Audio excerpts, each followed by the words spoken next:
Welcome to Andy Staples On3. Greetings from Houston, site of the national championship game between your Michigan Wolverines and your Washington Huskies. This is going to be a really fun game. We're going to take you deep, deep inside. Heard from Jim Harbaugh and Kalen DeBoer, the two coaches in this matchup on Sunday. Talked to the players this weekend.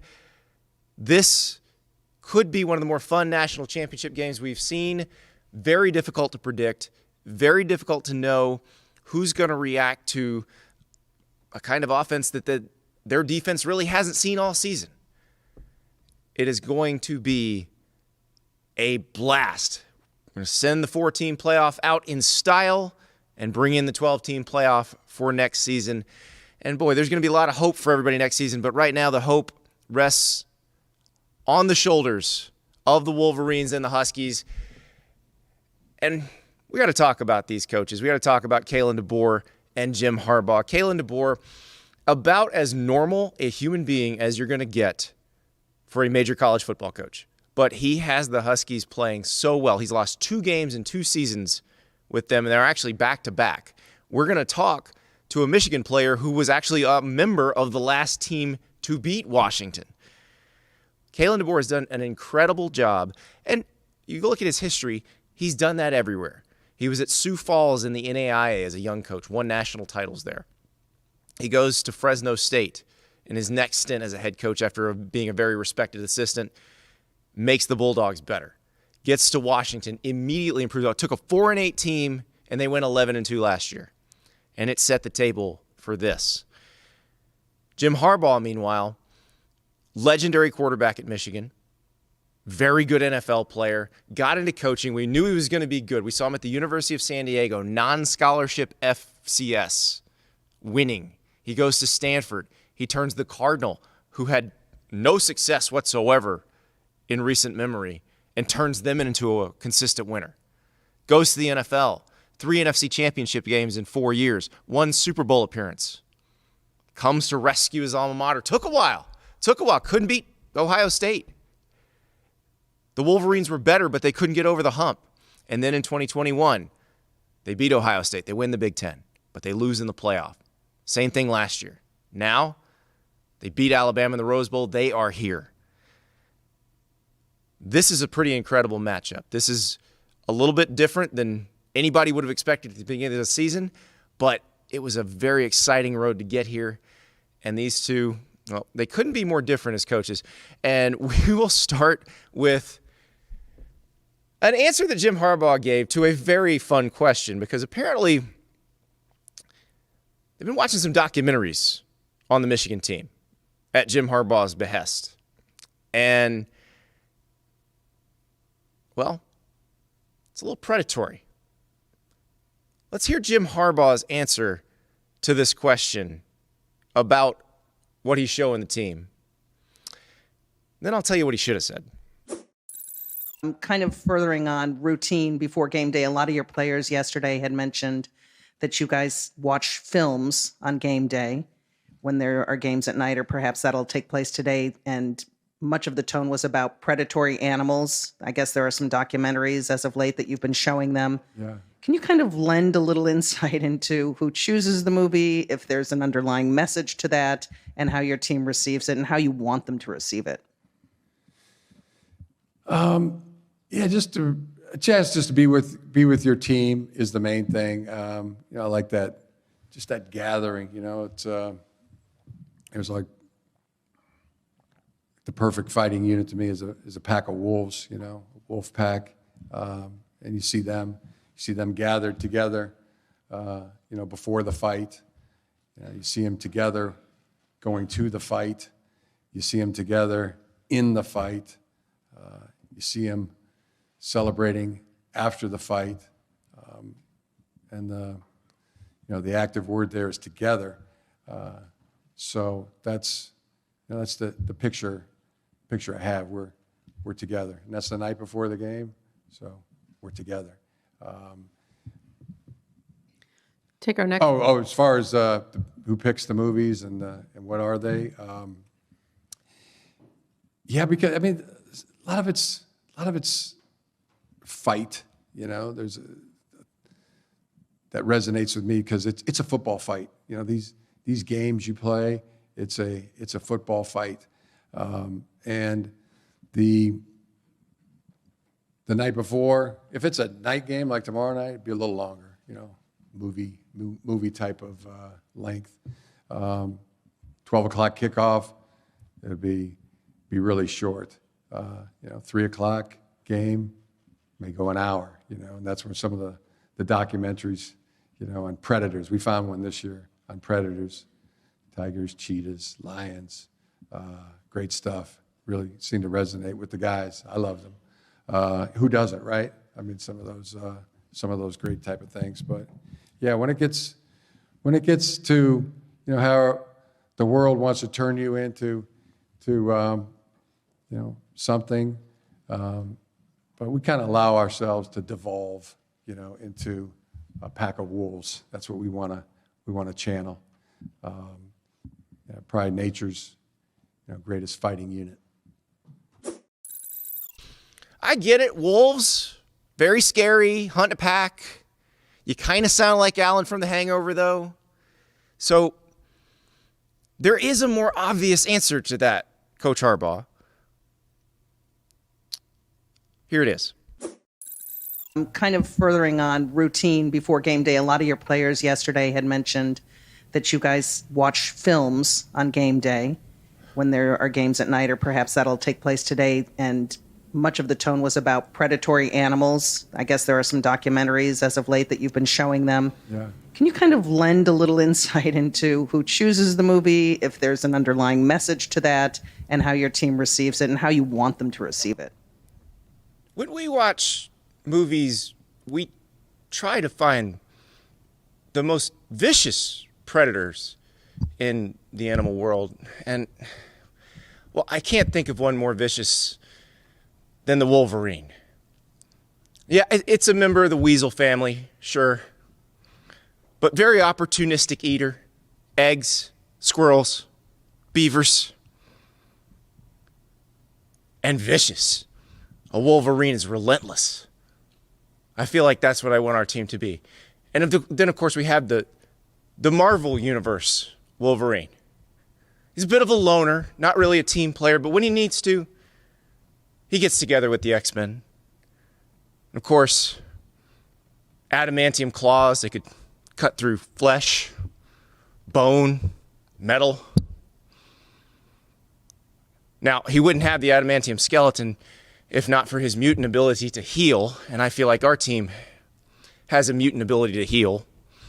And of course, without the guidance of Dr. Charles Xavier, he probably wouldn't be a very good teammate. But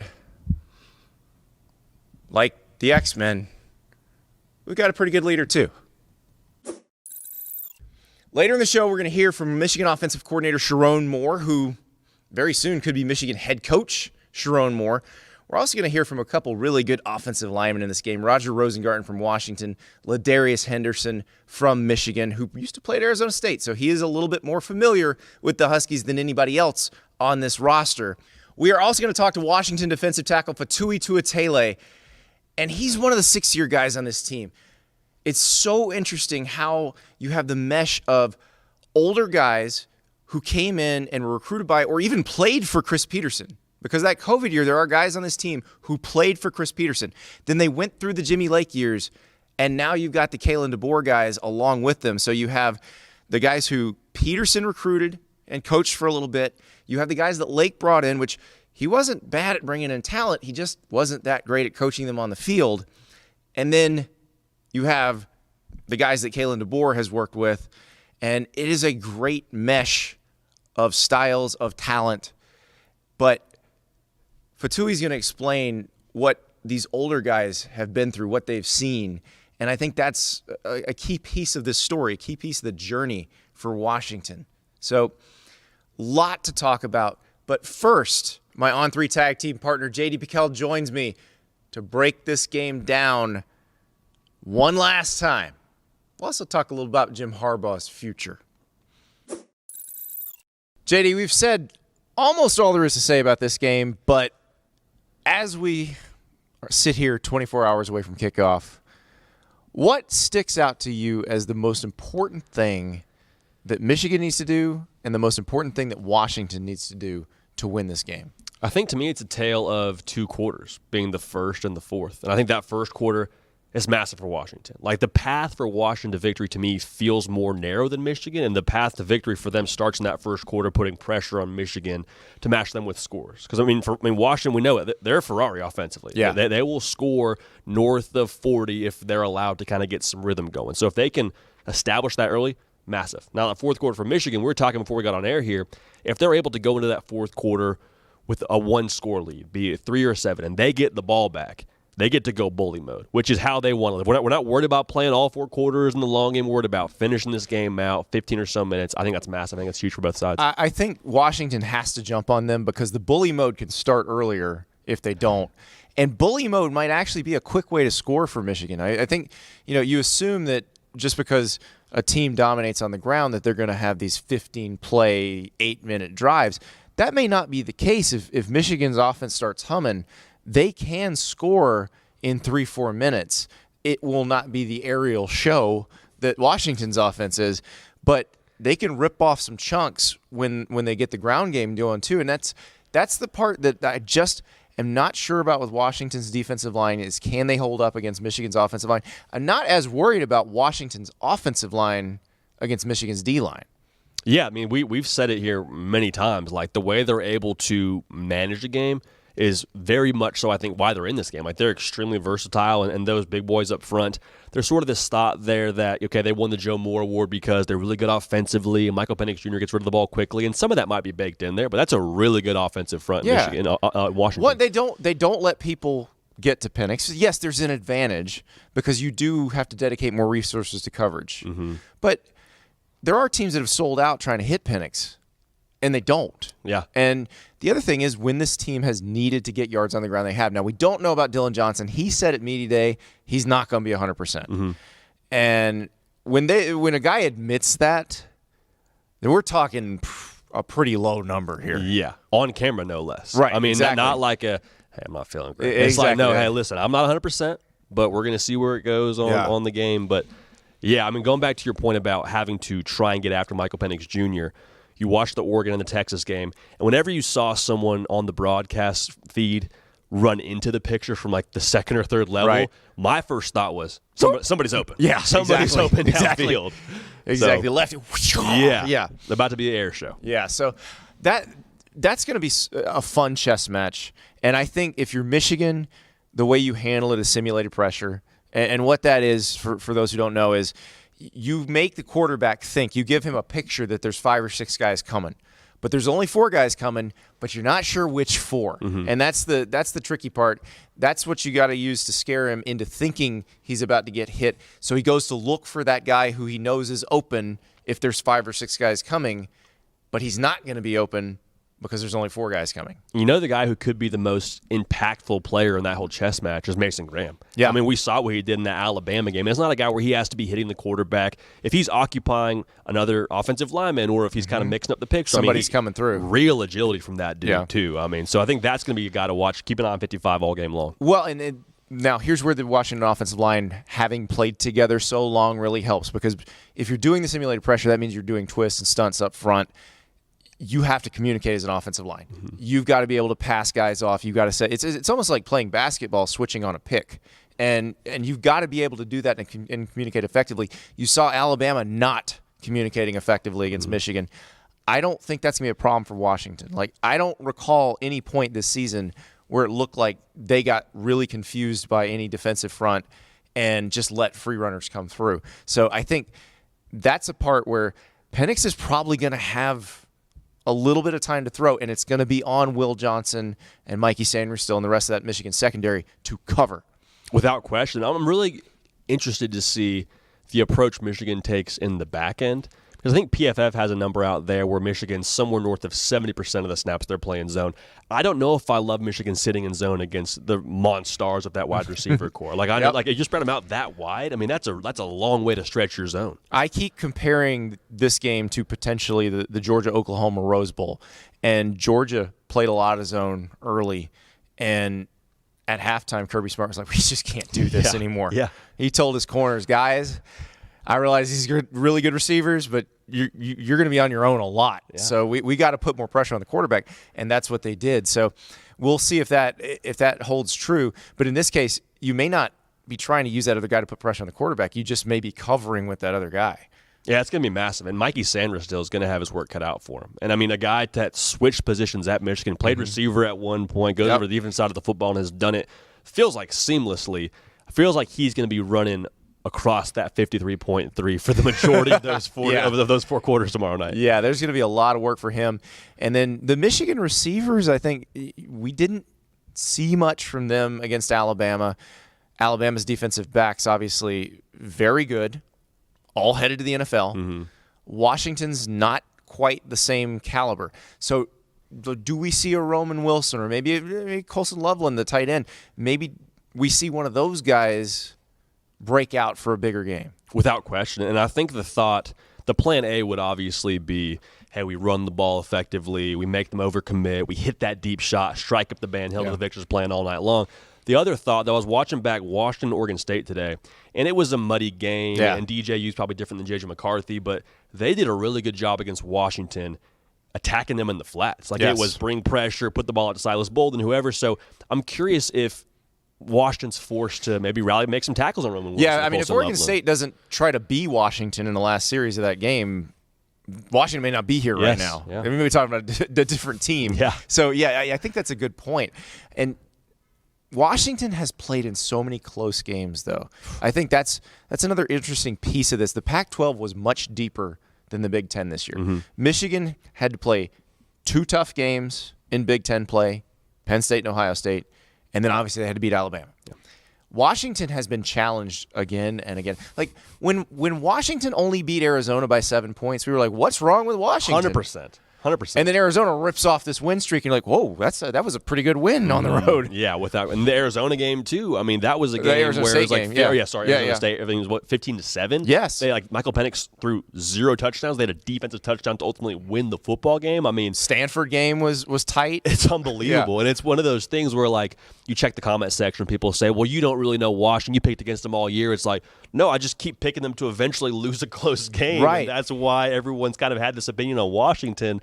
So there's the experience factor for Michigan, but then there's this like just steady heart rate that Washington's had the entire course of the season. They're like those pilots where stress doesn't bother them. Their heart rates go down when they're stressed. Unbelievable. Like it's a crazy thing, but you're right. They have lived that life all season. Now we got to see Michigan live that life. Michigan trailed in the fourth quarter for the first time all year against Alabama. They handled it. Yep. They figured it out. So we know they can. We know they're capable. If they're down going into the fourth quarter, you're not bailing on them. You're not saying, well, these guys don't know what they're doing. We just saw them do it against a really good opponent. So I just can't be more excited for a game because we don't know what's going to happen here. This is not like Georgia TCU last year where there was no path for TCU to win. You knew exactly how it was going to go. Yep. This is going to be an absolute barn burner all the way, and we don't whoever wins. I don't think we can accurately describe tonight how that's going to happen. There's no tells when you look at this whole thing. Like there's so many different types of games that could play out, whether it's maybe we see Washington kind of control time of possession and we have a game that ends up being played in the 20s. You and I talked about yesterday, we could see a 48-45 shootout kind of game. And it's like the fact that either one of those could play out, and I don't think anybody would be surprised, just speaks to the versatility of both teams, in my opinion. Yeah, it's going to be great. Now let's talk about these two coaches. Press conference was a lot of fun. Yeah. We're actually at the table Jim Harbaugh was sitting at. Kalen DeBoer was over there, probably sitting there going, this guy's different. Yeah. But Kalen DeBoer is so amazing to me because he's pretty normal.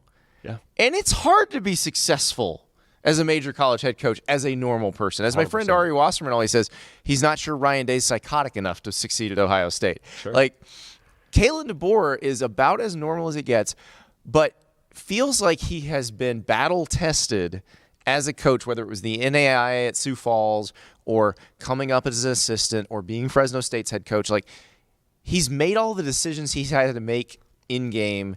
He's been through almost every situation you've seen.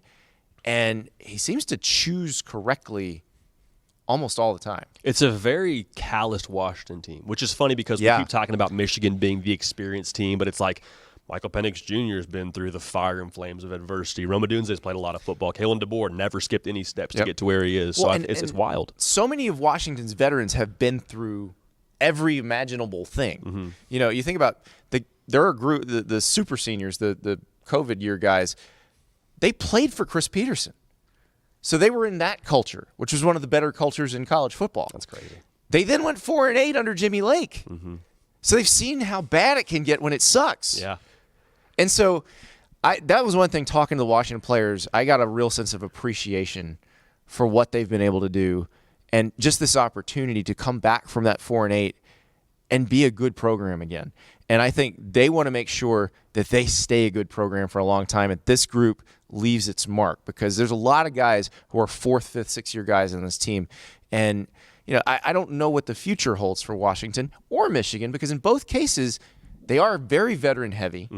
There is a chance of a step back next season, even though both of them recruit well.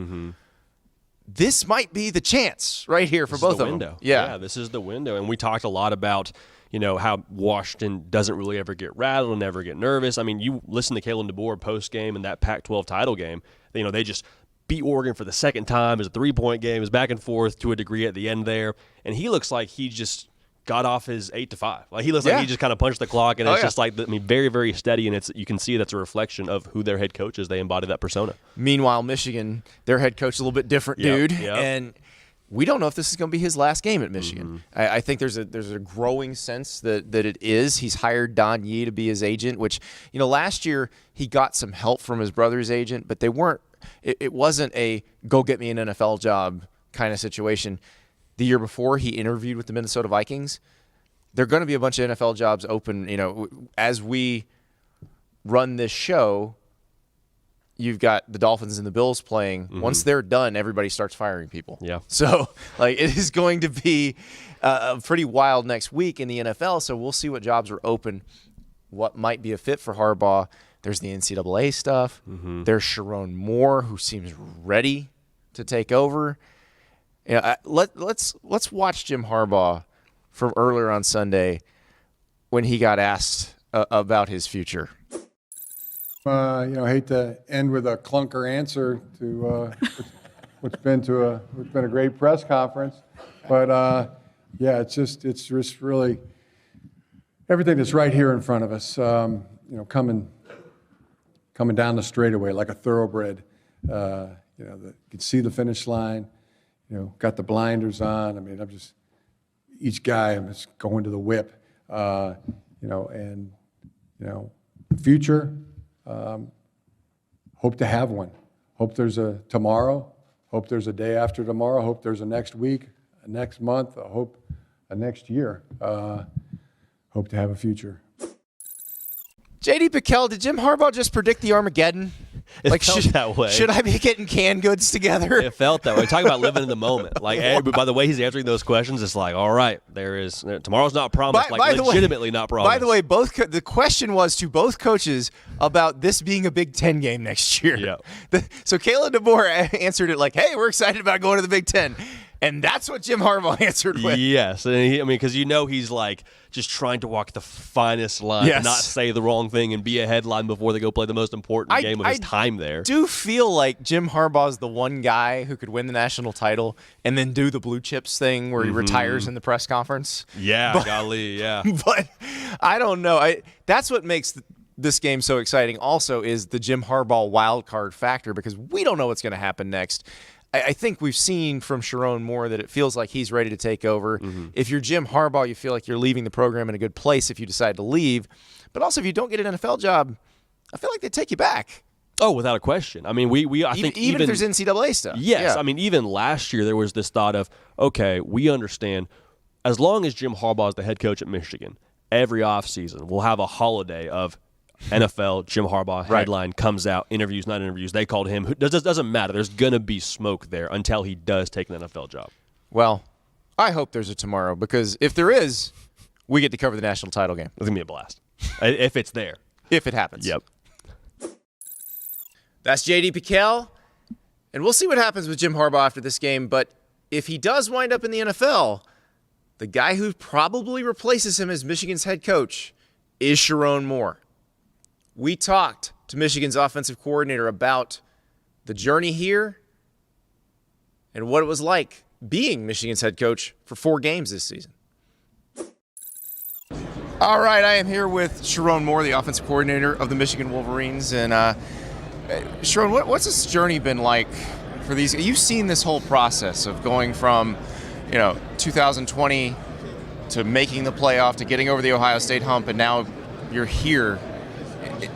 Does it feel like this is real? I mean, yeah, really felt it as you landed. Not much so when we were in Ann Arbor, knew what you were preparing for, but when we landed here, you saw the CFP emblems and saw the buses wrapped.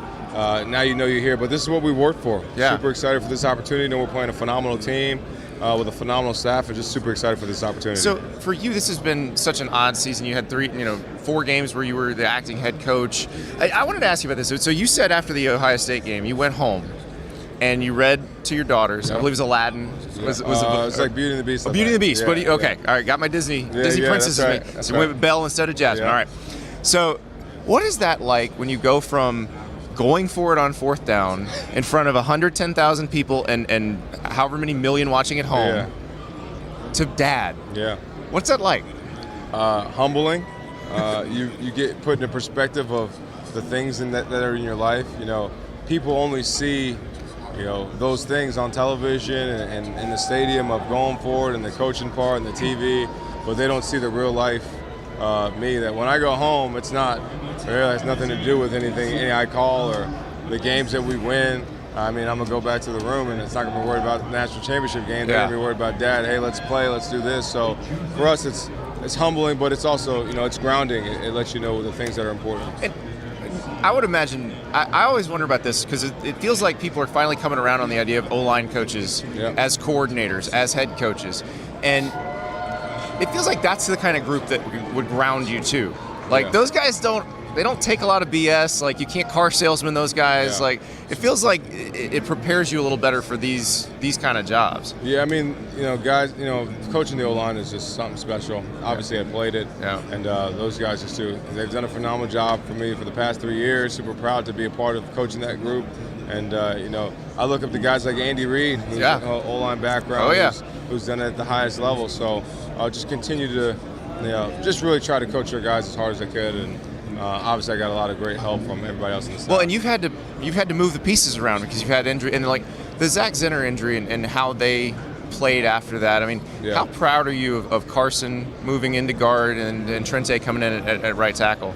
Super proud. I couldn't be more prouder of a group than ever. Especially in that moment, for us to score the next play. Super proud of those guys and what they did, but wasn't surprised because, we talk about all year it's going to take more than 5 guys to go win this whole thing, and those guys showed it right there. When some of the guys have been talking about, and you see this every day, your defensive line, how much does that prepare them for what they're going to see when they play games? In our opinion, Mason Graham, Kenneth Grant, Chris Jenkins, Braden, Jalen Harrell, Josiah Stewart, Derek Moore, the combination of those guys, the Rayshon Bennies, the Cam Goods, they're a problem every day in practice, and we knew they were going to be a problem, and it's cool to watch other teams have to deal with it than us. Oh, yeah. So, but just super excited for them and their success and what they've done. So with your line, how long does it take to create that mentality of we're going to take over games, we're going to, because when you guys have really got somebody on the ropes, you can there's a mental break from the other team. How long does it take to instill that mentality in your team? I think the guys, it's part of who they are. Some of those guys they've lived that. That's how they are. I think, for us, it's been something we've been building since I took over the O-line in 21. It's, the first thing I told them was like, hey, we got to run the football team. If we don't, we're not going to have a chance. Yeah. It can't be anybody else. So those guys really taken to that and really taking it to a new level. Thank you, Sherrone. Thank you. Appreciate it. That is Sherrone Moore, who sounds very ready to be a head coach, very ready to take over a major program. We will see if he winds up doing that this offseason. But the cavalcade of offensive linemen continues because Washington's offensive line, a little bit underappreciated, except by the people who really count, and that's the people who decide on the Joe Moore Award. If you don't know what the Joe Moore Award is, it is the award for the best offensive line in college football. It is incredible because it's for a group, it's not for one player, and it has a trophy that weighs 800 pounds and requires a forklift to move. It's a great award. Michigan won it twice in a row, and Washington took it from the Wolverines this year. This offensive line, you saw it really take over in that Pac-12 championship game against Oregon. You've seen moments where it's been very dominant. But I think people still get the impression that it's West Coast football, it's soft. That is not the case with Washington. They will get after you up front, but they're about to face the biggest challenge they faced all year in this Michigan defensive front. Let's talk to Roger Rosengarten. Joined by Roger Rosengarten of Washington. And Roger, what has this experience been like for you? You know, you guys haven't lost in 17 months. How long has it been? Yeah, it's getting up there. I know that for sure. But we're looking to keep that streak going. Yeah. So you win the Joe Moore Award. We saw the video of they kind of hit it in your complex. Yeah. What was that like seeing that trophy? I mean, first of all, the trophy's like, I knew it was big. I knew it was a big trophy, biggest one in college football. But to see it to be the biggest one, like, in person is, like, insane. Like, I've never seen a trophy that big. It was crazy. It's 800 pounds. Yeah. Yeah. So I talked to LaDarius Henderson, who played in the Pac-12 and played at Arizona State. And he transferred this year, and he's like, oh, Michigan's won 2 straight Joe Moore Awards. I'm going to get me one of those. Yeah. And he's like, so he wants you guys to put that on the line this game, too. I was like, I don't think you could either team can lift that trophy afterwards. So I don't know. You may have to just keep it. Yeah. I mean, I don't blame him for not wanting the trophy. I mean, I think every offensive line in the country wants a trophy. But, yeah, kudos to him for saying that. But we just let our film do the talking this year, and going to continue to do that. So. What does that mean? Because that is kind of the ultimate team award. It's not an it goes to the group. Yeah.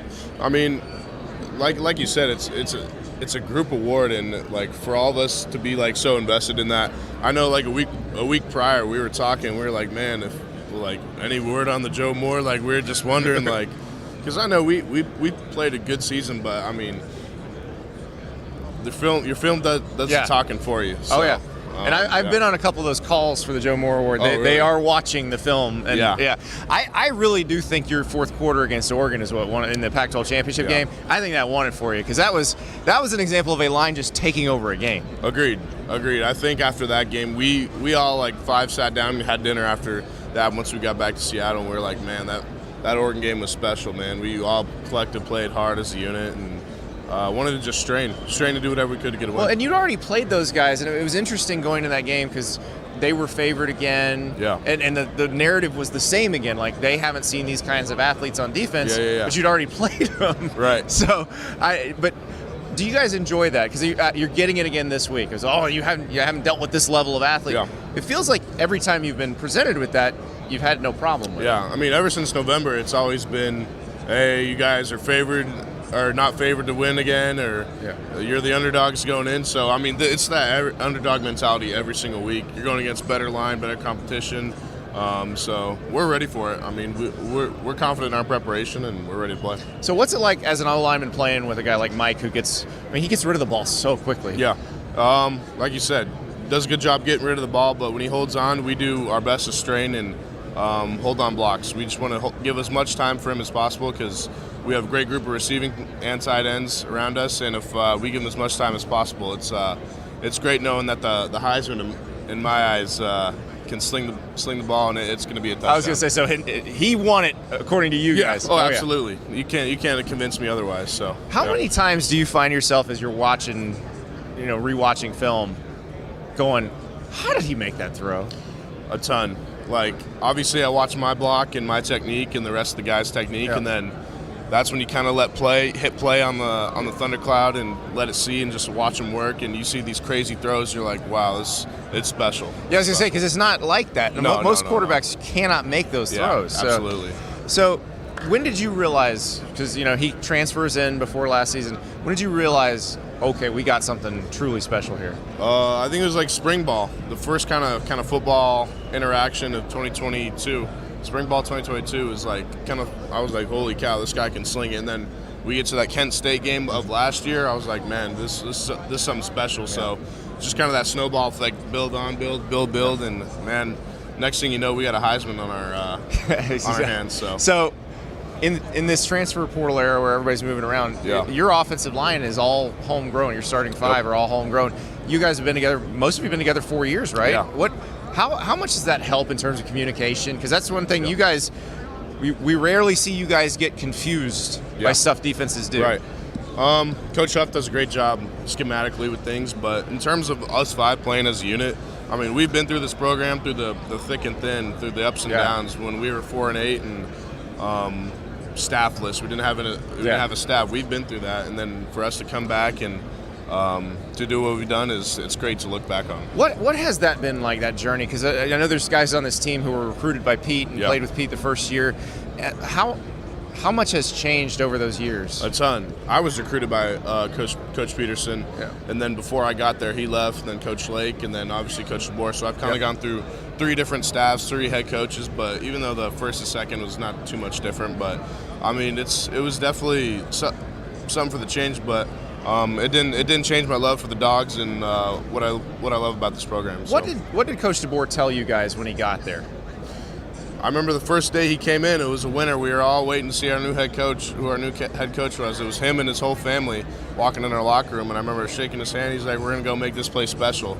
And I could tell as soon as that, before any of his staff was hired, I knew he meant that, and What would it mean if you guys could bring Washington a national title? I mean, everything. I mean, I've dreamed about a game like this ever since I was a little kid. I love college football.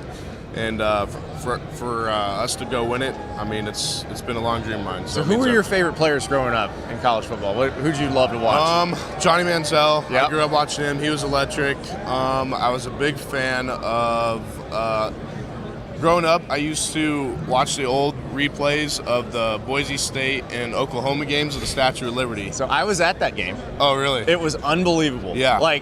Because people forget, Boise State was kicking Oklahoma's butt for 3 quarters. Yeah. And then Oklahoma comes back. Uh-huh. Yeah, they had Adrian Peterson. I mean, that was such a great game to just look back on it and be like, wow. And plus our head coach, or our offensive line coach, Scott Huff, he was a coach during that game. Youngest, and Coach Pete was there too. Yep, and so it was, but that's one of those things, I just remember going, did they just run the Statue of Liberty? Yeah, unreal. How many times have you run that in the backyard? I've ran it a couple times in the backyard, just playing backyard ball, but nothing. Can you imagine doing that? I know. On that stage? Insane. It's so cool. I know.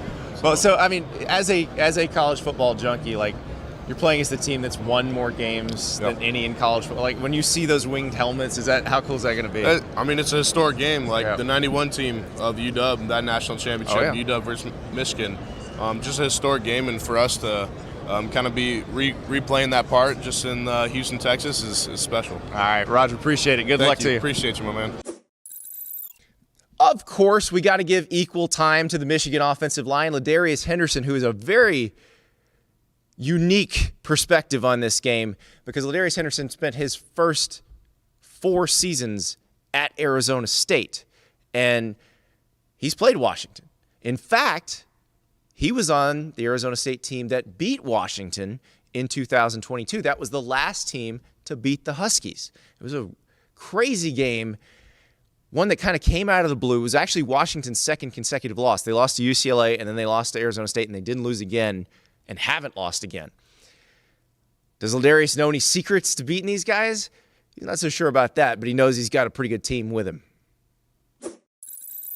All right, we're back with LaDarius Henderson one more time, running it back. LaDarius, you were on the last team that beat Washington. I was, yep. Arizona, y'all, that was a crazy game too. So, how many times have your teammates come to you this week all right, what's the secret? What do you do? What do you got to do? Oh, my former teammates or my new teammates? These current teammates. Oh, they hadn't done that at all. I mean, I feel like all my current teammates feel like we're on the next team to beat Washington, but they hadn't done that at all. So, you guys at Michigan, you get here this year. want to step in, win the Joe Moore Award again. They win the Joe Moore Award. Yeah. How's that feel? It definitely stings. I mean, that's definitely part of the reason why you come to Michigan is you want to win that Joe Moore Award 3 times in a row, and you want to have that. And it's something I was definitely looking forward to so much. And for them to win it, I mean, if they want, we could probably, if they want to add that into the arrangement. I mean, Yeah. I'm sure we do it. Now that trophy requires a forklift, so I'm sure you could probably get one lined up. Yeah, I mean, if they want to put that wager on it, I'm sure we'd be down. I think that'd be good. It's funny because we talk about the rivalry or wanting to win it, but like you guys don't play them on the field. Like you play their D-line, they play your D-line, and you got to figure that out. So. I mean, they definitely have offensive linemen that we respect. Yeah. I mean. Yeah. I mean, even though I haven't met any of them in person. I've seen some of their game, and I really like it. And they definitely have some But you really have good players. played against their D linemen. Yeah. So what is that like? I mean, I was saying 2021 probably had one of my best collegiate games ever against Washington. And yeah, I played them in last year as well, but that was the game I got injured, so I didn't get to finish the full game. But I mean, we won both times. So there you go. You guys had the secret, but they're always pretty good on the edges. Like, what do you see from Braylon Trice and ZTF? I mean, they have an assortment of moves. Some guys they don't have that many things in their bag, as I call it, and it's kind of easier to have a plan of attack against them, so you can force them to do certain things. But we play guys like this, so they have a lot of tools in their toolbox. So. It just takes a good fundamentals and, good eyes, really. So I was talking to Josiah Stewart about the last play of the Rose Bowl. Another guy who came in, as a transfer this year. Yep. You've seen him in practice the whole time. Oh, yeah. Like when he dumps the right tackle on his butt, how many times have you seen him do that to somebody at practice? Josiah Stewart, you can ask him.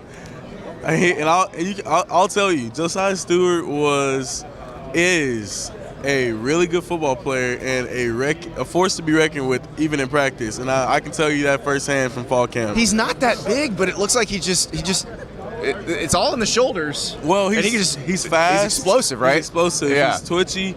He bends really well, and he's really strong. So, I mean, he has all the things that you need to be an elite edge rusher. So, I mean, given what you guys practice against all the time, is there ever a D-line that you're like, well, I don't know about this? Well, I will say there has not been a single D-line that I faced in game that was remotely close to what our D-line makes you feel in practice. Yeah. And it's like not even remotely close. Just from the guys we have up front, from Mason Graham, KG, Chris Jenkins, Josiah, Jalen Harrell, Braden, D. Moore, like the guys we have up front, Ray Bendy, Cam Good. Yeah.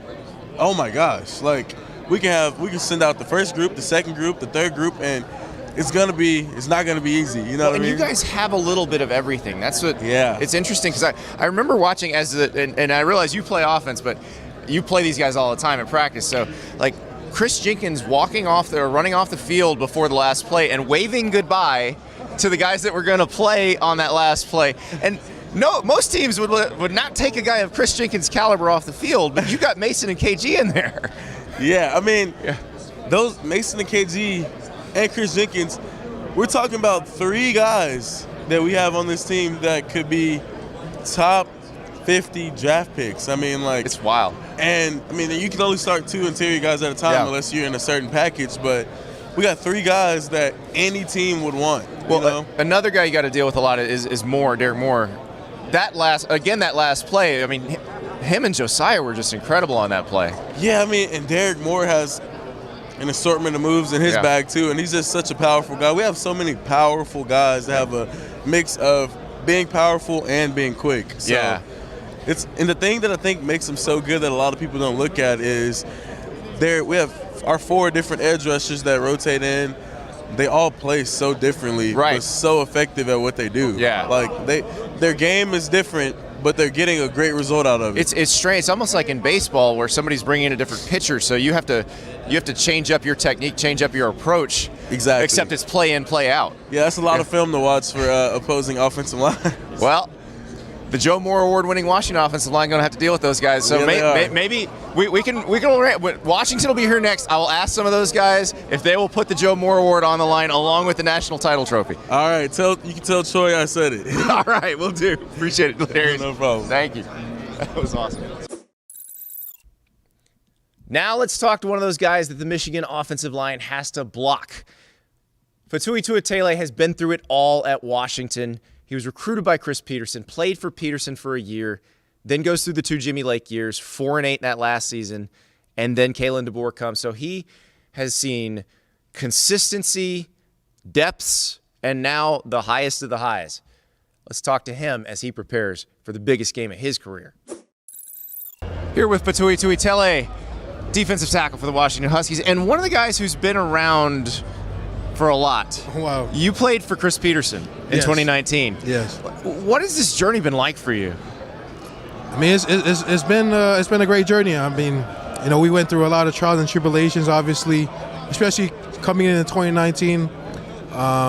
We didn't expect our head coach, Coach Peterson, to just leave so fast. Yeah. I mean, he was a big part of why a lot of us came to UW. Yeah. So I mean, it was a little surprising for us. I mean, not a little, but it was a big surprise for all of us. When he talked to us that December.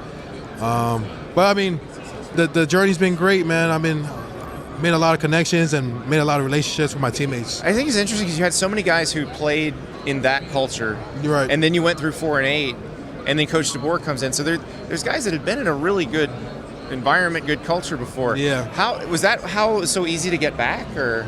Yeah, I mean, there was just obviously a lot of guys after that 4-8 season, left, and I feel like the guys who stayed are, the backbone of this team. Yeah. We've been through so much. We've been through a lot of adversity, and I feel like, us just being able to go through all that trial and tribulation really, humbled us and made us that much closer, actually. It made us such a tight-knit group between all of us. And when you think about this team that, what is it, you've now got 9 straight games that you've decided by 10 or fewer points that you've won. Like, right. When you face that adversity, when you have games like Arizona State, like Washington State, right. Does it feel like you just know what your teammates are going to do? Oh, yeah. We built that trust. I think that trust is, is so important when it comes down to those games, especially like the trust between the offense, the defense, the special teams. Yeah. When one may be, struggling a little bit, the other will help in. It will step in and help. So definitely that trust is what we have in each other, and obviously you see it with all these close games. What's it been like playing against this offensive line in practice all these years? It's been amazing, man. They make me better each and every day in practice. I mean, I love it. They give such great competition. They gave a lot of great looks to us throughout the season, and this O-line is just amazing, man. From left tackle to the right tackle, everybody, man. How much does that prepare you for a game like this, where Michigan's got a very good O-line? Yeah, I mean, it helped us prepare a lot. It's made us better, like I said, throughout the season, going against our Joe Moore award-winning O-lineman. That's right. Shout out to the boys, the O-line. They made us better, and they prepared us for so many other great O-lines in the Pac-12 as well. That we've seen. So, I feel like we're battle tested. So, as an interior guy, do you get excited when you play a team like this because they're going to run it straight at you, or you're like, holy crap, that's a lot of double teams? No, we definitely love the challenge. Yeah. This is definitely an interior and a front seven game, and this is definitely a game that every D lineman dreams of. A running team. So it's a chance for us to prove ourselves as a D line to the nation on national stage, and it's a chance for us to make a lot of plays, and it's gonna be exciting. How do you feel about double teams, really? Be honest. Yeah, it's definitely a love-hate relationship, man. Yeah, like it's respect. It is. On one hand, it is. It's respect. What I mean? Like 600 pounds of dude. Yeah, 600 versus 300 pounds. Two 300-pound guys versus one 300-pound guy. I mean, you gotta love the respect, though. It definitely molds you into a better football player and a D lineman, man. And when you play that position at Washington, you think about the guys that have come: Danny Shelton, Vita Vea, Greg Gaines. Like, how important is it to uphold that standard? Oh, very important. I mean, we have a motto called D-Lo, D-line order. Yeah. It was here way before I came here. Oh yeah. So Steve Entman. Steve way Entman, back. exactly. Yeah. So we're just trying to uphold that standard each time we step out the field, and each time we practice, we're trying to uphold that standard in the way we practice and the way we prepare and everything. From talking to you guys, it sounds like they've taught you a lot about the history of the program and the guys who played in the 90s and in the 80s. Right. You know how what they did. What would it be like to bring a national title back to Washington? It'll mean a lot. I mean, you just see the support that all of Washington has behind us. Even when we were loading the buses before we came, there was so many fans, so many friends, families that were out there waiting for us outside the stadium before we got on the buses, and just like the support all over social media as well.